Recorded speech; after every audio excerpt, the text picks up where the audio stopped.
በስመ አብ ወወልድ ወመንፈስ ቅዱስ አሃዱ አምላክ አሜን። እንደምን ዋላችሁ? እንደምን ሰነበታችሁ? ምሕረቱ ብዙ የሚሆን በቸርነቱ ይህንን ጊዜ የሰጠን የጸጋ ሁሉ አምላክ እግዚአብሔር ስሙ የተመሰገነ ይሁን። በእግዚአብሔር ቸርነት የትምህርታችን ርዕስ እግዚአብሔር ስደተኞችን ይጠብቃል የሚል ነው። የዳዊት መዝሙር 145 ቁጥር 9 ላይ ያለውን ክፍል በጸሎት መንፈስ ሆነን እያነበብን የሁለተኛውን ቀን ትምህርት እንጀምራለን።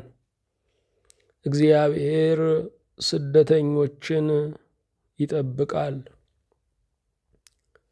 ሁሉን የያዝ ሁሉን የምትገዛ የጌታችን የመድኃኒታችን የኢየሱስ ክርስቶስ አባት እግዚአብሔር ሆይ እናመሰግንሃለን።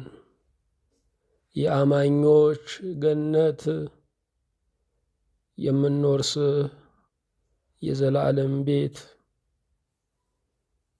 በሰማያዊና በመንፈሳዊ በረከት የባረከን አብሮነትህ ለዘላለም የማይለየን ፍቅርህ ረፍታችን፣ ቃልህ መንገዳችን፣ መንፈስህ ብርሃናችን የሆነው ሕያው አምላክ ሆይ በእውነት እኛ ባሪያዎችህ እናመሰግንሃለን። ስውር ምንጫችን አንተነ። እንዴት እንደምንኖር ሰዎች ግራ ቢገባቸው አይደንቅም። እኛም እንዴት እንደምንኖር አናውቀውም።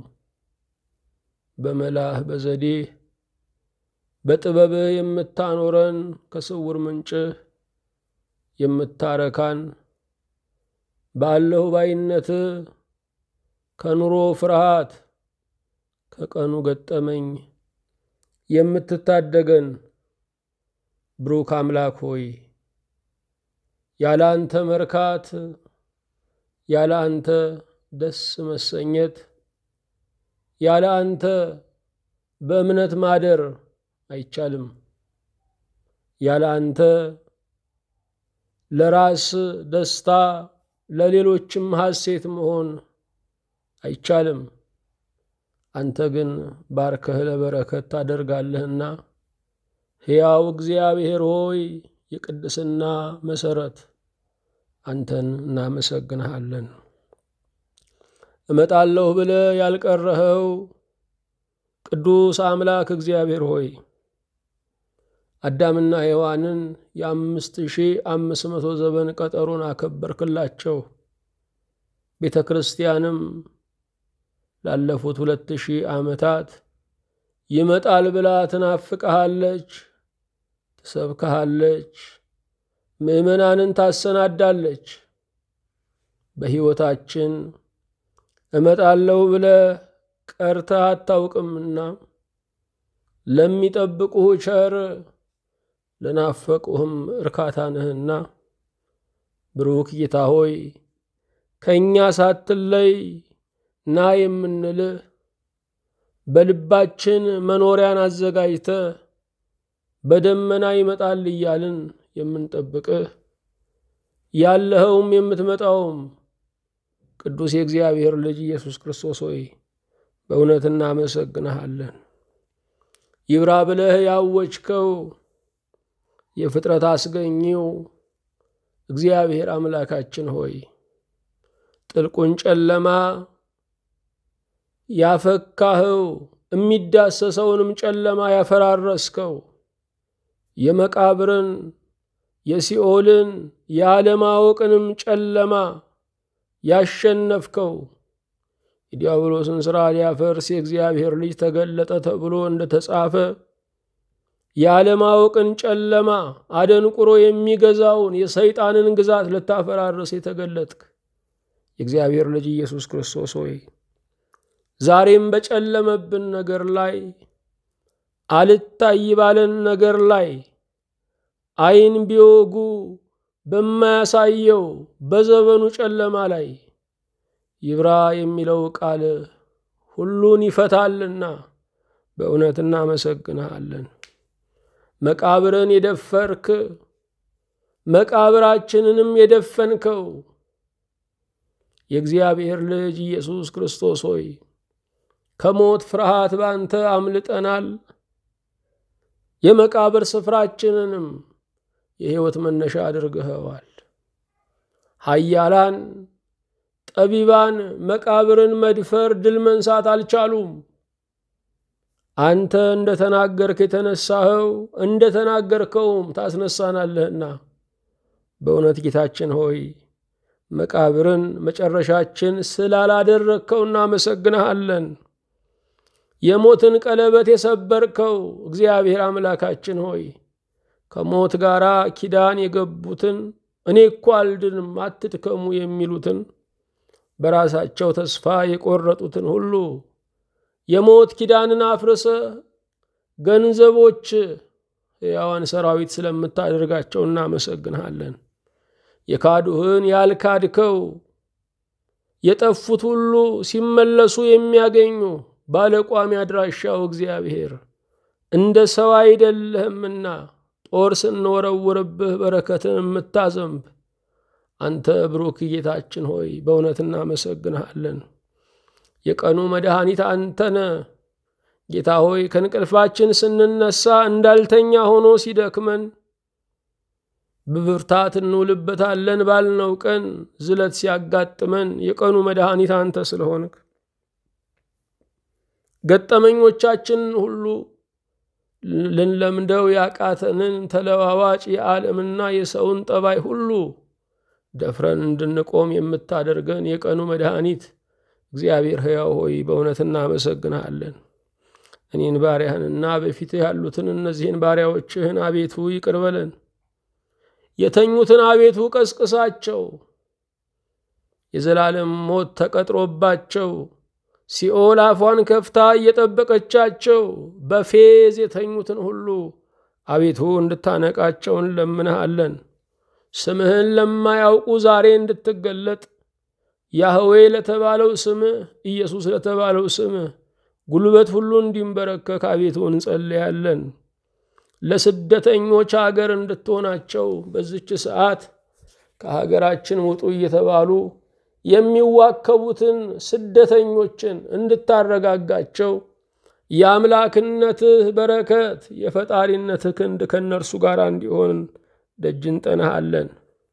ሀዳፌ ነፍስ የነፍስ መጠጊያ የምትሆነው እግዚአብሔር አምላካችን ሆይ በሐሳብ ለሚንከራተቱት በጭንቀት ለሚባዝኑት የሚያልፉበትን የጽልመት ጎዳና የገዛ ትዳራቸው ልጆቻቸው ዘመዶቻቸው የቅርብ ሰዎቻቸው ያላወቁላቸውን እነዚህን ብቸኞች ዛሬ መጠጊያ እንድትሆናቸው እንማጸናለን።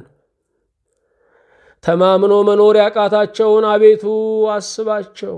በጥርጣሬ ነፍሳቸው ለደከመች ዛሬ የእምነት እንቅልፍን እንድትሰጣቸው እንማጸናለን። የእምነት ረፍትን እንድታድላቸው ደጅ እንጠናለን። የጨለማው አሸናፊ ጌታ ጸባዖት ሆይ አቤቱ ይቅር በለን። የሃይማኖት ጌጥ የመኖር ትርጉም ጌታ ጸባዖት ሆይ አቤቱ ይቅር በለን። የህሊና ዳኛው የእረፍት አገሯ ጌታ ጸባዖት አቤቱ ይቅር በለን። የአዳም አባትና እናት ዛሬም አባት እናት የለኝም ለሚሉት አንተ አባት አንተ እናት የሆንከው ጌታ እግዚአብሔር ሆይ አቤቱ ይቅር በለን። የወዳጅነት ልክ ከወዳጅም በላይ የሆንከው የፍቅር ራስ እግዚአብሔር ሆይ አቤቱ ይቅር በለን።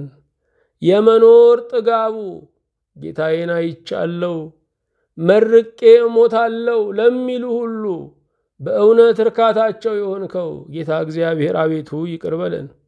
የመጨረሻው ሸላሚ የመጨረሻውም የምንሸለምህ ርስት ጉልታችን ጌታ እግዚአብሔር ሆይ አቤቱ ይቅር በለን። የኃጢአት መድኃኒቱ የዲያብሎስን ራስ ቀጥቃጩ እግዚአብሔር አምላካችን ሆይ አቤቱ ይቅር በለን። ጉባኤያችንን በቸርነት አስብ።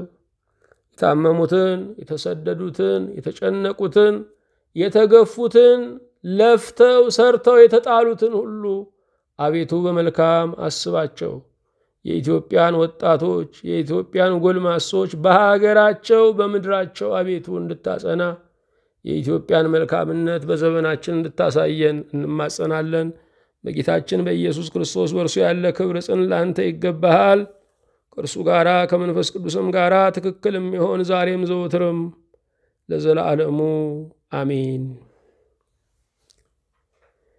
የእግዚአብሔር የአምላካችን ስሙ የተመሰገነ ይሁን። እግዚአብሔር ስደተኞችን ይጠብቃል። የእግዚአብሔር ቃል የዘመን መስታወት የቀኑ መድኃኒት ነው። እግዚአብሔር ዘመኑን በቃሉ ይመረምራል። የምንኖረውን ኑሮ የማንገነዘብ ብዙዎች ነን። የምንኖረውንም ኑሮ የምንመዝነው በእግዚአብሔር ቃል ነው። ዘመኑ ምን ይመስላል የሚለውን ለማወቅ የዜና አውታሮች ሊያግዙን አልቻሉም። የዘመኑን ምንነት ያለነው ከቀኑ 11 ሰዓት ላይ መሆኑን የእግዚአብሔር ቃል ይነግረናል። እግዚአብሔር ስደተኞችን ይጠብቃል የሚል ርዕስን ለጊዜው ለሰዓቱ ሰጥቶናል። እግዚአብሔር አምላክ ለቀኑ የሚሆን ቃል አለው። ቀኑን የሚያሸንፍ ትግሉን የሚያሸንፍ ክፋቱን የሚያሸንፍ ቃል አለው። የሰጠን ይሄ ቃል እግዚአብሔር ስደተኞችን ይጠብቃል የሚል ነው። ስደተኞች ከዚህ ቀደም በማይሰጋበት ምድር እንኳ እየሰጉ ያለበት ዘመን ነው። ብዙ ስደተኞች እየተንገላቱ እየተዋከቡ እየተጫጫሁ ልክ እንደ ሞት እናትና ልጅን እየለዩ ሲወስዱ በተለያዩ ማሰራጫዎች እያየን ነው። ስደተኞች ምንም እንኳን በወረደ ዋጋ ቢሰሩ ሀገራቸው ያልሆነውን ቢገነቡም ሀገራቸውን እስኪረሱ ድረስ በነጻነቱ ባህር ውስጥ ቢጠመቁም ሀገራቸው አለመሆኑን የሚነግራቸው መነሳቱ አይቀርም። በአሜሪካ ምድር ስደተኞች እየተጨነቁ እንደሆነ እናያለን። እግዚአብሔር ግን ቃል ሰጥቷል። እግዚአብሔር ስደተኞችን ይጠብቃል። ስደተኞችን ሕጋዊ ማንነት የሌላቸው ሽፍቶች ብቻ አይደሉም። በሕግ የተቋቋሙ የሕዝብ ውክልና ያላቸው የምድር ገዢዎችም እንደሚያስጨንቁ እናያለን። የሚደንቀው ስደተኛን አስወጥተው በሌላ መንገድ ደግሞ ስደተኛን ያስገባሉ። ብዙ አክራሪዎች የደከምንለት ሀገር ከአባቶቻችን የተረከብነው ምድር በሌሎች ሊዋጥ ነው የሚል ጭንቀት ውስጥ ያልፋሉ። እነሱ እንደዛ ለምን ተሰማቸው አንልም። ምክንያቱም አፍሪካ ለአፍሪካውያን ምቹ ብትሆን ኖሮ ወደዛ ሀገር ባልተሰደድን ነበረ። ምንም ጊዜም የኛን የተሻለ ለማድረግ መስራት፣ መመካከር፣ መጸለይ ያስፈልገናል። ስደተኞች ዋስትና በሌለው ዓለም ላይ እንዳሉ እየተገነዘብን ነው። የስደተኞች ዋስትና እግዚአብሔር ነው።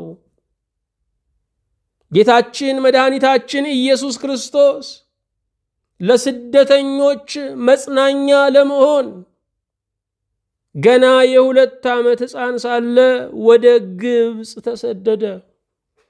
ወደ በረሃማው አገር ተሰደደ። እርሱ የስደተኞች መጠጊያ ነው። እርሱ የስደተኞች መጽናኛ ነው። ኢየሱስ ክርስቶስ ጌታችንን በስደታችን ከመሰልነው ሰየው ደስ ይላል። ክርስቶስ ባለፈበት ሁሉ ድል ተቀምጧል። ደግሞም የራቅነው ከዘመድ እንጂ ከእግዚአብሔር አይደለም። እግዚአብሔር ከትራሳችን ይልቅ ቅርብ ነው። እግዚአብሔር ከጆሮ ማዳመጫችን ይልቅ ቅርብ ነው። እግዚአብሔር ከለበስነው ካባ ይልቅ ቅርብ ነው። እግዚአብሔር ባጠገባችን ካሉ ሰዎች ይልቅ ቅርብ ነው። እግዚአብሔር ባጠገባችን ሳይሆን እግዚአብሔር በውስጣችን ነው። እኛ በስሙ ያመንን እግዚአብሔርን ተሸክመን የምንዞር ነን። ክርስቲያን ማለት 2 ፍቺ ያለው ወይም 2 ፍቺ ልንሰጠው እንችላለን። አንደኛ እግዚአብሔር የተሸከመው፣ ሁለተኛ እግዚአብሔርን ተሸክሞ የሚዞር ማለት ነው። ባለንበት ሀገር ሁሉ እግዚአብሔርን የምንገልጥ ምድራዊ ኪሩብ መንበረ ሥላሴ መሆን ይገባናል። ስደት ብዙ አይነት ጠባይ፣ ብዙ አይነት ባህሪን ያመጣል። ክርስቶስን መምሰል ግን የሀገር ኩራትም የስደት መዘባረቅም ከሚያመጣው ጠባይ ያድናል። ክርስቶስን ስንመስል እንደ አበሻም እንደ ፈረንጅም አይደለንም። መልካችን ሰማያዊ ነው። ክርስቶስን ስንመስል እንደ ወጣት እንደ ጎልማሳም አይደለንም። መልካችን ወጥ የሆነ ሰማያዊ ነው። ኢየሱስ ክርስቶስ ጌታችን ደም ግባት የሌለው ያየው ሁሉ ፊቱን የሚመልስበት የመከራ ገጽ የያዘው እኛን መልካም ለማድረግ ነው። ስደት ብዙ አይነት ጠባይን ይሰጣል። በዚህ በውጭ ሀገር ብዙ ዓመት የኖሩ አንድ እናት ነበሩ።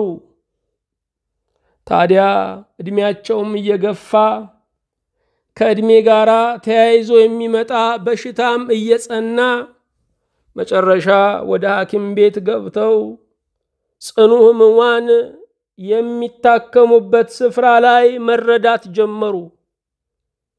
ልጆቻቸው ቤተሰቦቻቸው ተሰባሰቡና ማማ እግዚአብሔር ክፉን ያርቀው፣ ግን የማይቀር ሐቅ አለ መሞታችን። ስለዚህ ወደ አምላክ መጠራት ቢመጣ የት እንደምንቀብርሽ መናገር አለብሽ። አክሱም ጽዮን ነው የምትፈልጊው? ዋልድባ ነው የምትፈልጊው? ላሊበላ ነው የምትፈልጊው? ደብረ ሊባኖስ ነው የምትፈልጊው? ዝቋላ ነው የምትፈልጊው? ንገሪን አሏቸው። እኚህ እናትም ሰሙና አሁን ከነገራችሁኝ ሁሉ አንዱን መምረጥ አልቻልኩም። የሞትኩ ቀን ራሳችሁ መርጣችሁ ሰርፕራይዝ አድርጉኝ አሉ ይባላል። ስደት ብዙ አይነት ጠባይን እንደሚሰጥ የሞትን ቀን እንኳ ሰርፕራይዝ የምንሆንበት ነገር አለመኖሩን ጭምር እስኪያስጠፋን ድረስ አንዳንዴ ቀበጥ ያደርገናል። አንዳንዴ ልዩ ጠባይ ይሰጠናል። ስለዚህ በስደታችን ቋሚ ጠባይ እንዲኖረን እግዚአብሔርን መተገን ያስፈልጋል። ብዙ ስደተኞች ወይ አበሻ አልሆኑም ወይ ፈረንጅ አልሆኑም። የተቀላቀለ ጠባይ ይዘው እርስ በርስ ሰላም አላገኙም። በስደት ምድራችን ላይ ልጆቻችንን ጭምር አስጨንቀናቸዋል። እደጅ ሲወጡ ደጁ ይስባቸዋል። እቤት ደግሞ ሲሆኑ ደግሞ የኛ መንታ ማንነት ያሰክራቸዋል።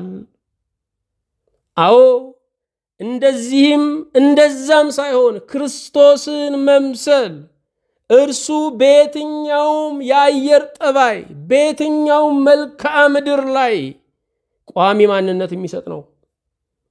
ስደት ተለዋዋጭ ጠባይን ያመጣል። አንዴ ደስተኛ አንዴ ብስጩነትን ሊያመጣ ይችላል። የስደታችን ተገኑ እግዚአብሔር ብቻ ነው። ስደተኞች የእግዚአብሔር ጥበቃ እግዚአብሔርን የወከሉ ያማኞች ጥበቃ ያስፈልጋቸዋል። ቤተክርስቲያን ስደተኞችን መጋበዝ አለባት። በሀገራችን ያሉ የክርስትና ተቋማት ስደተኞችን ጋብዘው ያውቃሉ ወይ?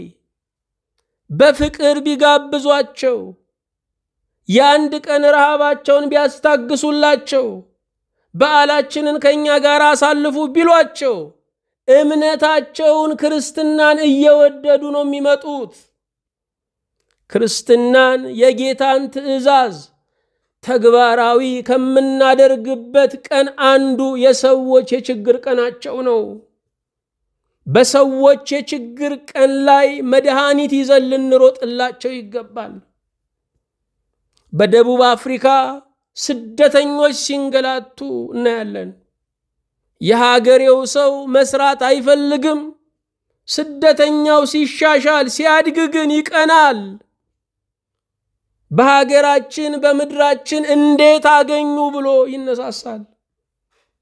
ነገር ግን በስደተኛ ከመቅናት ከስደተኛው በላይ ለማግኘት ብዙ እድሎች ተመቻችተውለታል። ቅንዓት ሲያሰራ እንጂ የቀናውበትን ላጥፋው ሲያሰኝ መልካም አይደለም። በብዙ ዓለማት ላይ ያሉ የህንድ ስደተኞች ባሉበት ሀገር እየበሉ የሚወጡት ወደ ሀገራቸው ነው። ምንም ቢሆን ገንዘቤን ሀገሬ ትብላው ነው የሚሉት። በስደት ያለን ስደት ቢውሉበት እንጂ የሚያመሹበት አይደለም። በመጨረሻ እንኳን ስጋችን እንዲያርፍ የምንፈልገው አገራችን አፈር ላይ ነው። ሀገርን ለመኖር ባንመኛት ለሞታችን እንመኛታለን፣ ለማረፊያችን እንመኛታለን። በስደት የያዙን ህዝቦች ቋሚ አገልጋያቸው እንድንሆን እንዳንመለስ ሀገራችንን አህጉራችንን እሳት ያደርጉብናል። ነገር ግን ተባብረን ሀገራችንን መስራት ሀገራችን ጥለዋት የሚሄዱባት ሳይሆን የሚመለሱባት እንድትሆን በጸሎትም በተግባርም መቆም ያስፈልጋል። ባለፉት ዘመናት ሁሉ በኃያላን መንግስታት ደጃፍ ላይ ቆመን ገዢዎቻችንን ተቃውመናል። ምንም የመጣ ነገር የለም። እየባሰ እንጂ እየተሻለ አልመጣም። ወደ እግዚአብሔር መጸለይ የመሪዎችን ልቡና ወደሚለውጠው አዋጅን በአዋጅ ወደሚሽረው ወደ ሕያው እግዚአብሔር አቤት ማለት ይገባናል። እሱ የነገስታት ንጉስ ነው። ያሻውን ይሾማል፣ ያሻውን ይሽራል። በእግዚአብሔር ስልጣን ማመን ይገባናል። ይሄንን ስንል ክፉ ነገስታትን ግፈኞችን መገሰጽ አይገባንም እያልን አይደለም። የምድር ገዢዎች ተለዋዋጭ ናቸው፣ የኮንትራት ሰራተኞች ናቸው። ሀገርና ሕዝብ ግን ቋሚ ነው። በሚለዋወጡ ነገስታት የማይለወጠውን ሀገር መጥላትና መርገም አይገባንም። ከሰዎች ትልቅ ሀገር ትንሿ ኢትዮጵያ የኛ ሀገር ናት። አዎ ማነህ የማንባልበትን ሀገር መስራት አለብን። በኢትዮጵያዊነታችን የምንስተናገድባትን ሁላችን እኩል ሆነን የምንኖርባትን የሁሉ ነፃነት የሚከበርባትን ሁሉ እግዚአብሔር ያልከለከለውን የወደደውን የማመን መብቱ የሚጠበቅባትን ሀገር መመኘት ያስፈልጋል። መሪዎቻችን የኛ ውጤት መሆናቸውንም መርሳት አይገባንም። እኛ ዘረኞች ስንሆን እነሱ ዘረኛ ይሆናሉ።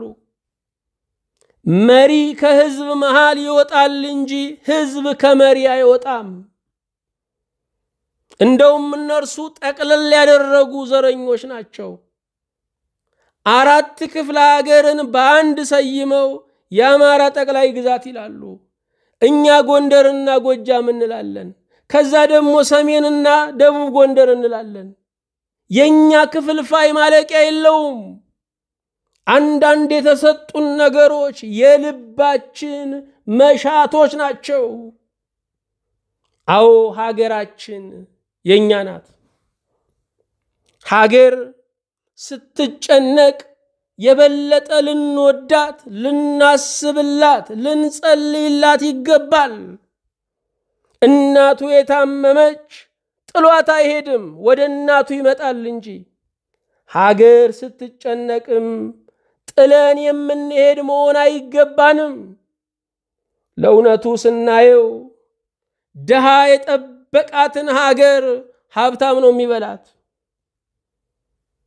የዚች ሀገር እውነተኛ ወዳጆች አንድ አይናቸው የሆነች ኢትዮጵያ ድሆች ብቻ ናቸው።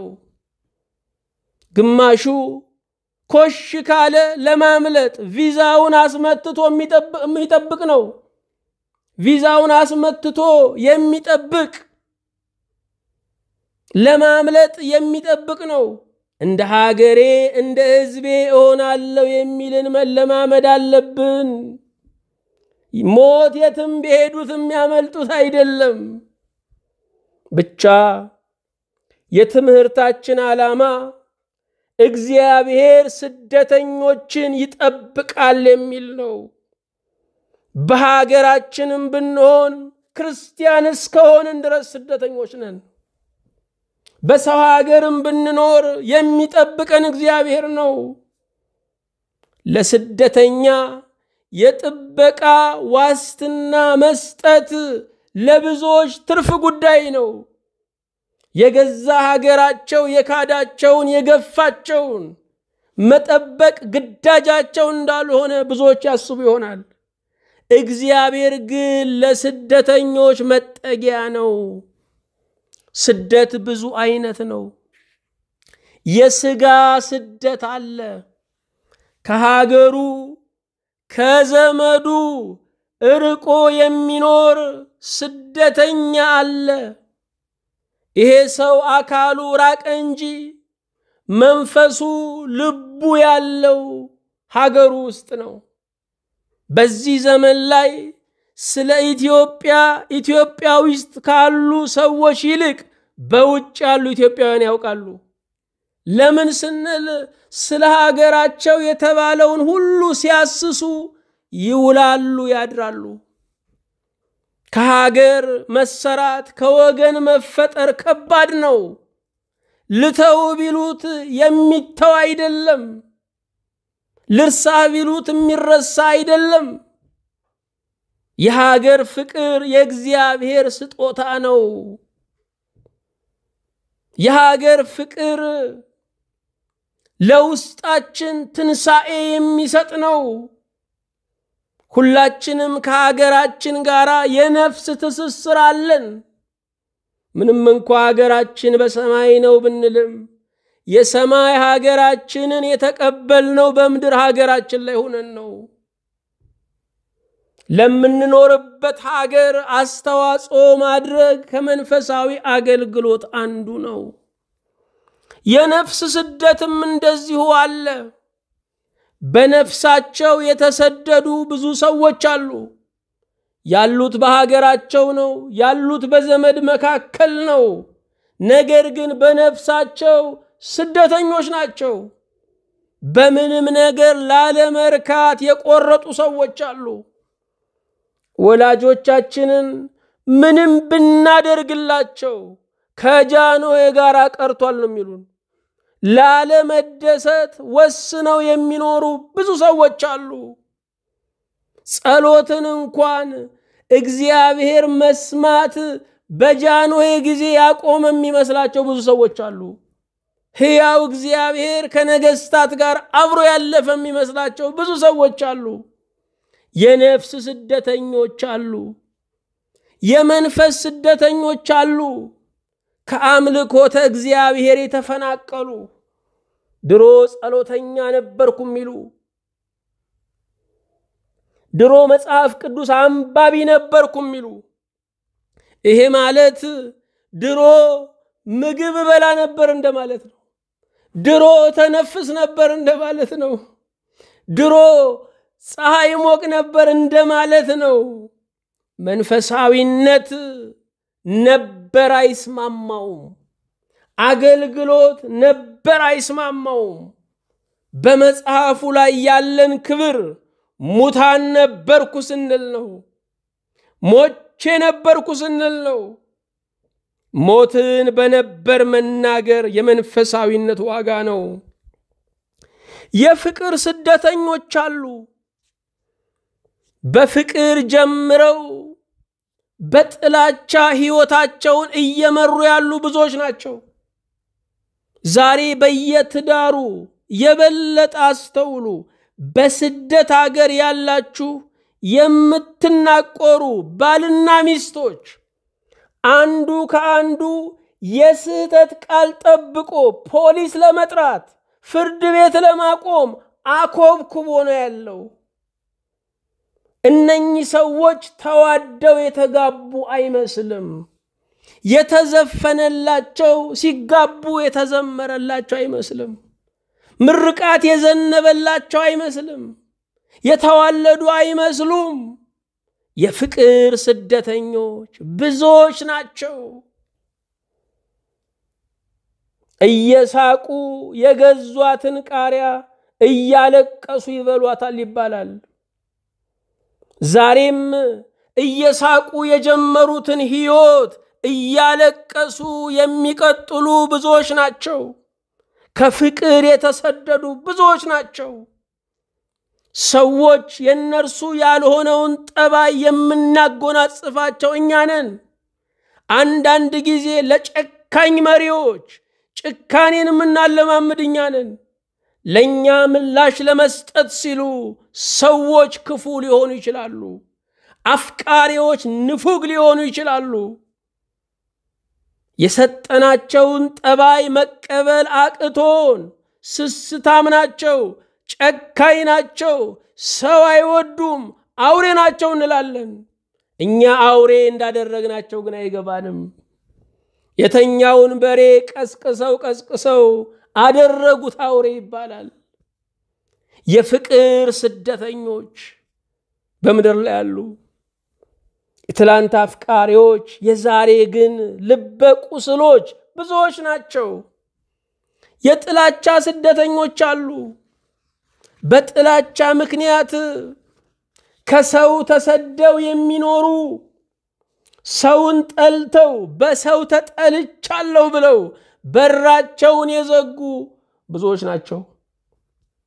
ይልቁንም በሀገራችን እንዴት እንደምንኖር ፕሮግራም የሚያወጡልን ሰዎች ናቸው።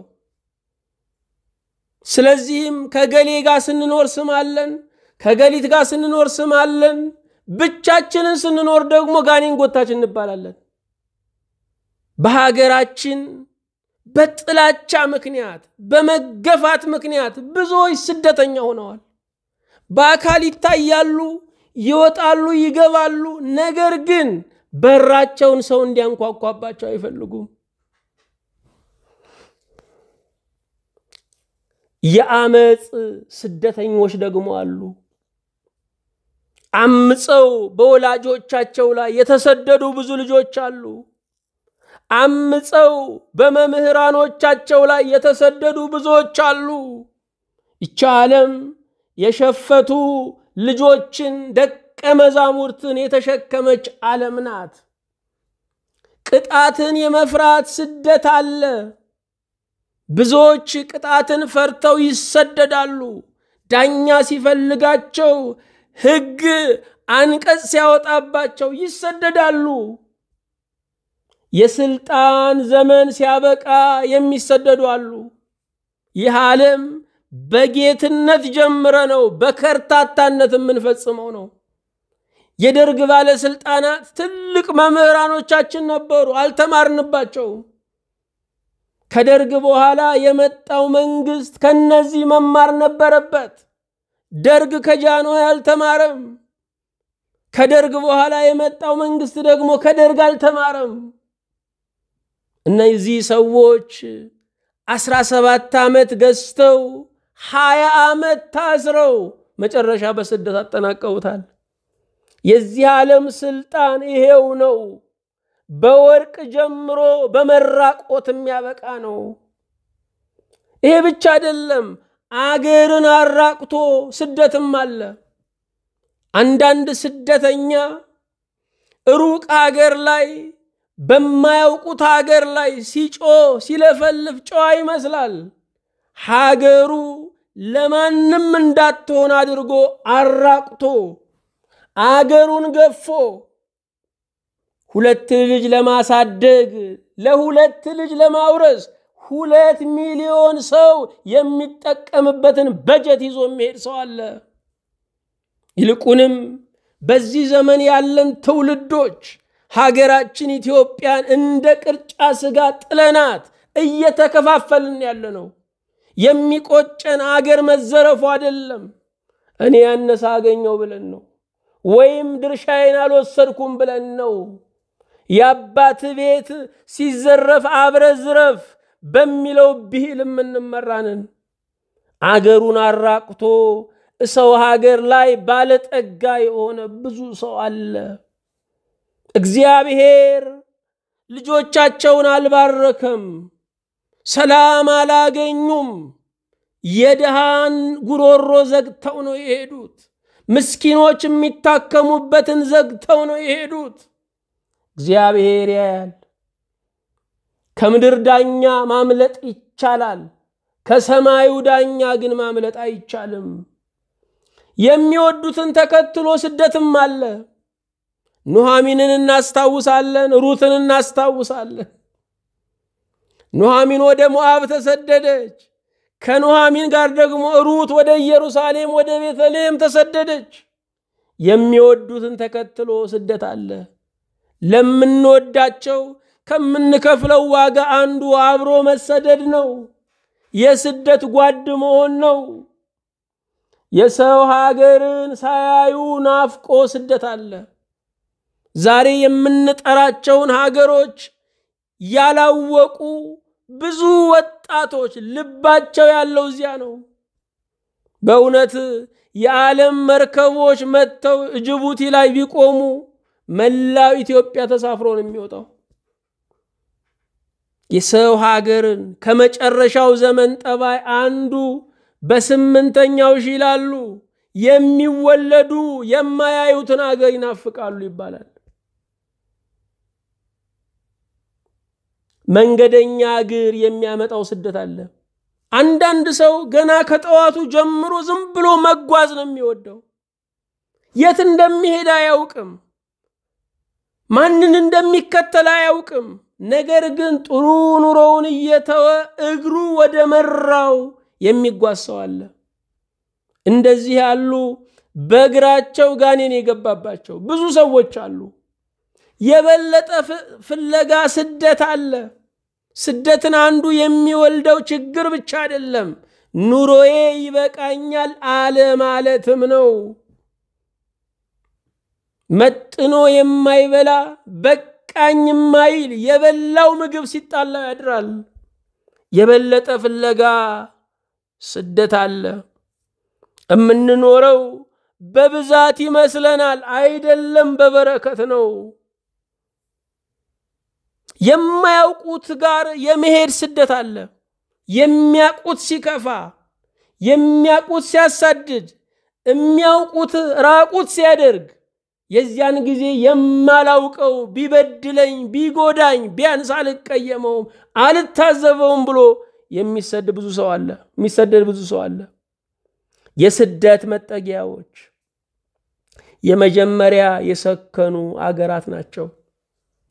አገር ሲሰክን ለዜጋውም ለሚሰደደውም ምስካይ መጠጊያ ይሆናል። ሀገራችን ስትረጋጋ ለኛ ብቻ አይደለም ለስደተኞች ሁሉ ሀገር ትሆናለች። ሰላማዊ ምድሮች የስደት መጠጊያ ናቸው። ዛሬ ሰላም የምንላቸው ሀገራት ከብዙ ጦርነት ከሚዘገንን እልቂት ወጥተው ጦርነት እንደማያዋጣቸው ተረድተው መሳሪያን ዘቅዝቀው ወደ ልማት የገቡ ናቸው። እኛም አንድ ቀን እንደምንማር ተስፋ እናደርጋለን።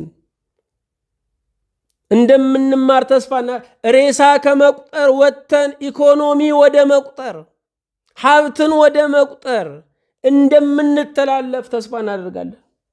ጥሩ ህዝቦች የስደተኛ መጠጊያ ናቸው። አንድ ቀን ይህንን ዓለም ጥለን እንሰደዳለን።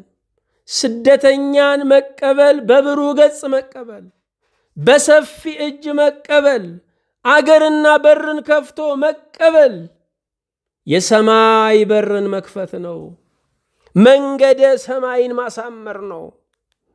ብዙ አገራት የተመሰረቱት በስደተኞች ነው። ስደተኞች የምድር ባለውለታዎች ናቸው። በአገሩ የሚለግም በሌላ ሀገር ላይ ጎበዝ ሰራተኛ ይሆናል። የአገሩ ሰነፍ ተማሪ በውጭ ሀገር ላይ ሰቃይ ተማሪ ይሆናል። ምክንያቱም እግዚአብሔር በስደት ውስጥ ቆራጥ ያደርገናል። የስደተኞች አስተዋጽኦ ብዙ ነው። ዛሬ ያደጉ ሀገራት በስደተኞች ያደጉ ናቸው። ለዚህ ምድር ትልቅ ውለታ ያደረጉ ናቸው። ሰው ከወገኑ ከሀገሩ ሲርቅ ጠንክሮ ይሰራል። ስለዚህ ከሀገሬው ልጅ ይልቅ የስደተኛ አስተዋጽኦ ከፍ ይላል። ስደተኛ በስራ ክቡርነት የሚያምን ነው፣ የሚመርጥ አይደለም። ንጹህ ሀገራት ሁሉ ንጹህ የሆኑት በስደተኛው ልፋት ነው። ግብፅና ባቢሎን የእስራኤላውያን የስደት ምድር ነበሩ። ግብፅ 430 ዘመን፣ ባቢሎን 70 ዘመን የስደተኛ መጠጊያ ነበሩ። እስራኤላውያን እስከ ዛሬዋ ቀን ድረስ በዓለም ላይ እንደ ጨው ዘር የተበተኑ ናቸው። ጨው ከደሃዋ ቤት እስከ ቤተ መንግስት እንደምናገኘው እንደ ጨው ዘር በሁሉ ስፍራ ጠቢቡንም ምስኪኑንም እስራኤላዊ በዓለም ላይ እናገኛለን። እግዚአብሔር ለስደተኞች ትእዛዝ ሰጥቷል። እግዚአብሔር ስደትን የሚያሳየን ለስደተኛ እንድንራራ ነው። ዘሌዋውያን 19 ቁጥር 34 እናንተ በግብፅ ምድር እንግዶች ነበራችሁና ከእናንተ ጋር የሚቀመጥ እንግዳ እንደ ሀገር ልጅ ይሁንላችሁ፣ እርሱንም እንደ ራስህ ውደድ፣ እኔ እግዚአብሔር አምላካችሁ ነኝ ይላል። ሁል ጊዜ እንግዳው እኔ ብሆንስ ማለት አለብን። ለስደተኞች እንክብካቤ ማድረግ አለብን።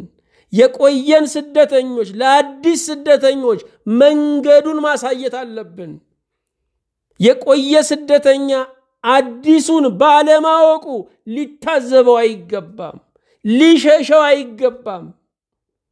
የስደተኞች ስጋት ምንድነው? እግዚአብሔር ስደተኞችን ይጠብቃል ሲባል ስደተኛ ስጋት አለበት ማለት ነው።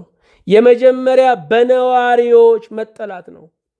በስደት ምድር ላይ ነዋሪዎች ቢጠሉን የሚደንቅ አይደለም። የገዛ ወገናችን ጠልቶን ሀገር አሳዶን ሄድ ነው። ስለዚህ ልንገረም አይገባም። ግን ሁል ጊዜ ስለ ሀገራችን ማሰብ ይገባናል። ስለ ቋሚው ቤት ማሰብ ይገባል። ጦርነት የስደተኞች ስጋት ነው። ስደታቸውን ድርብ እንዳያደርግባቸው ስደተኞች ከምንም በላይ ለተሰደዱበት ሀገር ሰላም ያስባሉ። በሽታ የስደተኞች አንዱ ስጋት ነው። ዛሬ ተሰደው ያሉ ከመታመማቸው በላይ በመታመማቸው የሚከመረው ዕዳ ያሳስባቸዋል። ተቀባይነት አለማግኘት የስደተኞች ስጋት ነው። ብዙ ስደተኞች ገብተዋል እዛ ሀገር ላይ ግን በር ላይ ቆመዋል። ወረቀታቸው ስለዘገየ በጭንቀት ውስጥ ያልፋሉ። ነገር ግን መኖሪያ የዘላለም አምላክ ነው። እምንኖረው በሚሰጡን ካርድ አይደለም፣ በዘላለም አምላክ በእግዚአብሔር ነው። የባህል መበረዝ የስደተኞች ስጋት ነው። ይልቁንም በስደት ሀገር ላይ ባህላቸውን ላለማስነካት፣ ሃይማኖትን ላለማስነካት ብዙዎች ይጨነቃሉ። ልጆችን መክሰር የስደተኞች ስጋት ነው። ዛሬ በስደት ምድር ላይ ስለ ልጆቻቸው በጣም የሚጨነቁ ወላጆች አሉ። እነኚህ ወላጆች የሚከፍሉትን ዋጋ የሰማይ አምላክ ብቻ ነው የሚያውቀው። ሰው ስለ ራሱ አማኝ ሆኖ ልጁ ጋር ሲደርስ እምነቱን ያጣል። ልጄ እንዲህ ቢሆንስ ይላል። ወገኖች ልጆቻችን ላይ አናውጅባቸው፣ በእምነት እንልቀቃቸው። እኛን የጠበቀ እግዚአብሔር እነሱን ይጠብቃል። ለጭንቀት መዳረግ ስደት ከሚያመጣው ነገር አንዱ ጭንቀት፣ ድባቴ ያመጣል። ይሄ ከስደት ውስጥ ከሚጠበቁ ነገሮች አንዱ ነው። ነገር ግን የእግዚአብሔርን ቃል እንደ እስትንፋስ መውሰድ ይገባል። ጠዋትም ከሰዓትም ማታም ስትተኙም የእግዚአብሔርን ቃል ከፍታችሁ ተኙ። በስደት ሀገር ከእግዚአብሔር ቃል ውጭ ማን ያነጋግራል? ማን ያነጋግራል? እንደምን ዋልክ እንደምን አደርክ የሚል የለም። ሁለት አይነት ጫማ አድርገን ብንወጣ የሚያየን የለም። ለጭንቀት መዳረግ የስደት ስጋት ነው። ይሄ ብቻ አይደለም። ጠግቤ ልቀር ነው ወይ፣ ከሀገሬ ተቆራርጬ ልቀር ነው ወይ የሚል ጥጋቡ ራሱ ስጋት ይሆናል። የሀገር አለመዳን ስጋት ይሆናል። የዛሬ 20 ዓመት 30 ዓመት ስንወጣ የነበረች ሀገር አሁንም የምትናጥ መሆኗ፣ አሁንም አለመረጋጋቷ የስደተኞች ስጋት ነው። የትዳር አለመጽናት፣ ትዳር በስደት ሀገር ላይ ይፈተናል። ዛሬ ትዳርን እየፈተኑ ካሉ ነገሮች አንዱ ስደት ነው። ነገር ግን ትዳር የእግዚአብሔር ስጦታ ነው፣ ልናባክነው አይገባም። ብቸኝነት አንዱ የስደት ስጋት ነው። የጽዮንን ዝማሬ ማጣት፣ እስራኤላውያን የጽዮን ዝማሬ የመቅደሱ ዜማ ሲናፍቃቸው የኖሩት በስደት ሀገር ላይ የቤተ ክርስቲያን ድምፅ፣ ማህሌቱ፣ ሰዓታቱ ይናፍቃል። ናፍቆት ራሱ እንኳን ሰው አይደለም፣ የተመላለስንባቸው የሮጥንባቸው መንደሮች፣ ሻይ የጠጣንባቸው ከባልንጀሮቻችን ጋር የኖርንባቸው ቀዮች ሁሉ ይናፍቃሉ። ፀሐይ የሞቁበት ድንጋይ ይናፍቃል። ሆደ ቡቡነት የስደተኞች አንዱ ዝም ብሎ መባባት። ደግሞ ይህንን የሚያባብሱ ጥሩ ጥሩ ዘፋኞች አሉ፣ እነሱ ያስለቅሱናል። ነገር ግን ሁል ጊዜ በእግዚአብሔር ልባችንን ማበርታት ይገባናል። እግዚአብሔር ይህንን ጊዜ እልፍ ያደረገልን ለምንድን ነው? እግዚአብሔር ትልቅ ችግርን በሚያንስ ችግር ይቀርፋል። ደግሞም ለወገናችን መድህን እንድንሆነው ለረሃቡ መድኃኒት እንድንሆነው ምናልባት እኛን ሰው ሀገር የሚሰራበት ሀገር ወስዶን ይሆናል። በስደት ያጣነውን ብቻ አይደለም ሳናውቅ ያገኘነው ብዙ ነገር ይኖራል። እድሜ እንዲረዝም ያለ ጊዜው ላለመሞት ዘወር እንላለን። ይሄን ከጌታ ተምረናል። ስደተኞች ስጋታቸው ቤተሰባቸው አልተረዳቸውም። ዛሬ ስደተኛው በሚልከው ገንዘብ በሀገር ውስጥ ሲገባበዝ የሚውል ብዙ ነው። እንቅልፋተው በሽታ ሸምተው በጭንቀት ውስጥ አልፈው ከኔ ይቅር ብለው ለወገናቸው በላኩት እዚህ መገባበዝ ነውር ነው። ይልቁንም የኛን ከተጠቀምን በኋላ ለነሱ ቋሚ ነገር ማድረግ አለብን። ለመመለስ ሲያስቡ ሰው ይፈራሉ። ጤነኛ ነው ወይ በዚህ ጊዜ ወደ ሀገር ተመለሳለሁ ወይ የሚሉ ብዙዎች ናቸው። በእውነት ወደ ሀገር የተመለስኩ ቢል አንድ ስደተኛ በዘመን አንድ ዲያስፖራ ትንሽ እንደው በደንብ አድርገን እንናገረው ወደ ሀገር የተመለስኩ ቢል ዘመዶቹ ሸንኮራ ጠበል ነው የሚወስዱት፣ ታሟል ነው የሚባለው። እግዚአብሔር ግን የስደተኞች መጠጊያ ነው። ባለንበት ምድር በስደት ስፍራችን የሚያሰጋ ነገር ቢኖር እንኳን እግዚአብሔር ጠባቂያችን ነው። ዓለም ራሷ የስደት ቤት ነች። ሁሉም ለቆት ይሄዳል። እስከ ጊዜው ነው ገዢና ተገዢ ያለው፣ ሰጪና ተቀባይ ያለው። ሁሉም ያልፋል። የስደተኞች ጠባቂ አንደኛ ቃሉ ነው። ቃለ እግዚአብሔርን ስሙ። በአገራችሁ ቃለ እግዚአብሔርን ያልሰማችሁ በሰው ሀገር ላይ ግን ቃሉን የተመገባችሁ እድለኞች ናችሁ። ቃሉን እንድትማሩ ከሀገር መውጣት ነበረባችሁ። እግዚአብሔር የስደት ሀገር መምህር ነው። የሰማይ ተስፋ የስደተኞች ጠባቂ ነው። አገሬ በሰማይ ነው። ጳውሎስ ይህንን የተናገረው አገሬ በሰማይ ነው። ይሄ ብቻ አይደለም፣ መንግስት ትምጣ ትምጻ መንግስት ከብሎ መጸለይ። የኛ መንግስት ከሰማይ ነው። ከመንግስት ተሰደን ወደ ሌላ መንግስት አይደለም እንሄደው። መንግስታችን ገና የምትመጣ ናት። በስደት ዓለም ያለች ቤተክርስቲያን ጠባቂ ናት። ዛሬ ህዝቧን እየተከተለች በአሜሪካ፣ በአውሮፓ፣ በእስያ፣ በአፍሪካ የኢትዮጵያ ቤተክርስቲያን ተተክላለች። ህዝቧን የምታጽናና ናት። በዛ የተወለደውን ኢትዮጵያዊ የምታስተምር ናት። እግዚአብሔር በስደት ምድር ላይ የሰጠንን አገልጋዮች ማክበር ይገባናል። ማዋረድና መናቅ አይገባንም። እግዚአብሔር የሰጠን በረከቶቻችን ናቸው። ለስነ ልቦና አማካሪ ብዙ እያወጣን ለመንፈሳዊ መምህራን ለምንድነው ክብር የሌለን? ምድራዊ ሐኪምን እያከበርን እንዴት መንፈሳዊ ሐኪምን እንንቃለን? በስደት ምድር ያለች ቤተክርስቲያን በእውነት ባለውለታ ናት። ቤተሰብን በየጊዜው መጎብኘት። ሁሉ የሰው ህይወት ገንዘብ ብቻ አይደለም። ሞልቶልን አንመጣም፣ ዓለም አይሞላም። ስለዚህ በቻለን ጊዜ ወላጆቻችንን ማየት። ይሄ ብቻ አይደለም፣ ትዳርን መመስረት። ትዳር ለስደት ምድር እግዚአብሔር ካዘጋጀው መድኃኒት አንዱ ነው። ከአንድ ሁለት መሆን የተሻለ ነው።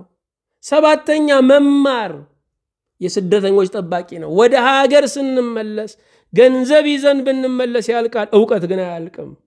እምንማረው የሚያፋጅ ፖለቲካ አይደለም። እምንማረው አገር የሚያሳድግ ለኢትዮጵያ የሚጠቅምን በኢትዮጵያ ልክ የተሰፋ ቀሚስን ነው። የአገሩን ባህል መረዳት የስደተኞች ጠባቂ ነው። በሮም ሲኖሩ እንደ ሮማውያን ይባላል። የዛን ሀገር ባህል መረዳት እኛንን የሄድንባቸው ባህል ልንሰጣቸው አይደለም ይሄድ ነው፣ ልንሰብካቸው አይደለም ይሄድ ነው። ስለዚህም እነሱን ለነሱ ትተን የጊዜያዊ ቆይታችንን ማሳመር ይገባል። እግዚአብሔር ስደትን ገዳም ያደርጋል። ይሄን ማመን አለባቸው። እግዚአብሔር ስደታቸውን ገዳም ያደረገላቸው የመነኩሴ ያህል የሚኖሩ ብዙ ወገኖች አሉ። እግዚአብሔር ስደተኞችን ይጠብቃል፣ ከሞት ይጠብቃል፣ ወጥቶ ከመቅረት ይጠብቃል፣ ልጆቻቸውን ከመክሰር ይጠብቃል። ለሌሎች በረከት እንዲሆኑ ወገኖቻቸውን የሀገራቸውን ልጆች ከሞት እንዲታደጉ እግዚአብሔር ስደተኞችን ይጠብቃል። የልዑል እግዚአብሔር በረከት ከሁላችን ጋር ይሁን። በዚህ ሰዓት በጭንቀት ውስጥ ለሚያልፉ ስደተኞች መድህን ክርስቶስ እጁን ይዘርጋላቸው። የሁሉ አምላክ ጌታችን እናመሰግንሃለን። ድንቅነትህ ተነግሮ ተወርቶ ተተርኮ ተጽፎ ተነቦ የማያልቀው ሕያው እግዚአብሔር ሆይ በእውነት እናመሰግንሃለን። በዚህ ቀን ስለ ስደተኞች እንለምንሃለን። በባህር በበረሃ እየማሰኑ ስላሉ፣ በጨካኞች እጅ ተይዘው ለመኖር እየከፈሉ ስላሉ አቤቱ ዛሬ የወህኒውን ደጃፍ ከፍተህ እንድታወጣቸው በበረከት በጸጋ እንድትጎበኛቸው እንማጸናለን። ጌታ እግዚአብሔር ሆይ በሀገራችን ውስጥ ያሉትን ስደተኞች እንድታስብ፣ ኢትዮጵያዊ በኢትዮጵያ ምድሩ ላይ ተረጋግቶ በሰላም መኖር እንዲችል የሰላምን የመቀባበልን ዘመን እንድትልክልን አቤቱ እንማጸናለን። ጌታ ሆይ የወጣው ወገናችን በሰላም እንዲመለስ ለሚወደው ሀገሩ ለሚወዳት እናቱ ለምትወደው አባቷ በሰላም እንድትበቃ አብረው የሚኖሩበትን መለያየት ተደምስሶ መጋረጃው ተነስቶ አብረው ጌታ ሆይ አንዱ አንዱን የሚያጫውትበትን ዘመን እንድታድል እንማጸናለን። ያዕቆብን በብዙ በረከት ከ20 ዓመት በኋላ በበረከት ወደ ሀገሩ ወደ ርስቱ ወደ ወላጆቹ ቤት ወዳደገበት እንደመለስክ ዛሬም ወገኖቻችንን በሰላም እንድትመልስልን አብረን የምንኖርበት አብረን የምናረጅበት አብረን ያንተን ሥራ የምንሰራበት አብረን ለምድራችን በጎ የምንሰራበት ትውልድን የምናንጽበት ዘመንና ዕድል እንድትሰጠን ደጅ እንጠናሃለን። በሀገር ያሉትን ከሀገር ርቀው ያሉትን ሁሉ አቤቱ ባርካቸው። የኢትዮጵያን ወጣቶች እንድትባርክ ለቤተሰባቸው ትኩስ እንጀራ ያበሉትን እናቴ አባቴ አይነሱብኝ ወንድም እህቶቼ ከሰው አይከጅሉብኝ ብለው ተሰደው መስዋዕት ሆነው ጌታ ሆይ ጠቁረው ከስተው ራሳቸውን በበሽታ ውስጥ ሰውረው ደብቀው ለወገናቸው የቆሙትን ሁሉ ዛሬ በሰማያዊ በምድራዊ በረከት አቤቱ ባርካቸው። ለወንጌል አገልግሎት የቆሙትን ለቤተሰቦቻቸው የቆሙትን ገና በሕፃንነታቸው ከሀገር ሲወጡ ላዩአቸው ድሆች ዛሬም ላላለፈላቸው ምስኪኖች ልባቸው የራራውን ሁሉ ባሉበት ሀገር እንድትራራላቸው በሚኖሩበት ሕዝብ መካከል በሞገስ ወጥተው እንዲገቡ ከዚች ቀን ጀምሮ እስከ ዘላለም ድረስ በአንተ ጥበቃ ውስጥ እንዲያድሩ በክቡር ደምህ የተሸፈኑ እንዲሆኑ ደዌ እንዲገሰጽላቸው ማጣት እንዲገሰጽላቸው ጭንቀት እንዲገሰጽላቸው እንማጸናለን። ልጆቻቸውን ገንዘብ እንድታደርግላቸው ዘራቸው እንዲባረክ እንማጸናለን። አቤቱ በቸርነት እኛንም ባሪያዎችህን አጽናን። አንተን በመውደድ ለአንተ በመታዘዝ አንተን በማገልገል አንተን በመናፈቅ አቤቱ አጽናን። በረከተ አብ በረከተ ወልድ በረከተ መንፈስ ቅዱስ በሁላችን ላይ አድሮ ይኑር። በጌታችን በኢየሱስ ክርስቶስ በእርሱ ያለ ክብር ጽን ለአንተ ይገባሃል። ከእርሱ ጋር ከመንፈስ ቅዱስም ጋር ትክክልም ይሆን ዛሬም ዘወትርም ለዘላለሙ አሜን።